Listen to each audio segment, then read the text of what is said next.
উত্তরায় বিমান বিধ্বস্তের ঘটনায় দগ্ধদের চিকিৎসা চলছে বার্ন ইনস্টিটিউটে।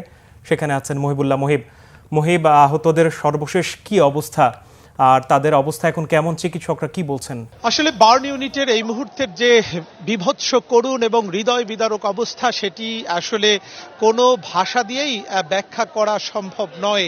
আপনি নিশ্চয়ই জানেন যে মাইলস্টোন স্কুলে যেই সন্তানটিকে তার বাবা মা সকালবেলা স্কুলের ড্রেস পরিয়ে স্কুলে পাঠিয়েছে, পরম মমতায় যে মাথা চিরুনি করে দিয়েছে, সেই সন্তানটি যে এমন পরিণতি ভোগ করবে সেটি কিন্তু কোনো বাবা মায়ের পক্ষেই কিন্তু আজ করা সম্ভব হয়নি।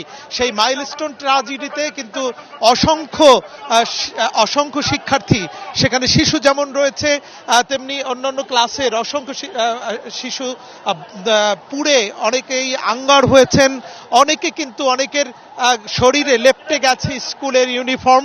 এটি আসলে কতটা কষ্টের, কতটা বেদনার, সেটি কিন্তু শুধুমাত্র ভুক্তভোগী বাবা মা নয়, পুরো বাংলাদেশের মানুষের হৃদয়কে কিন্তু নাড়া দিয়েছে।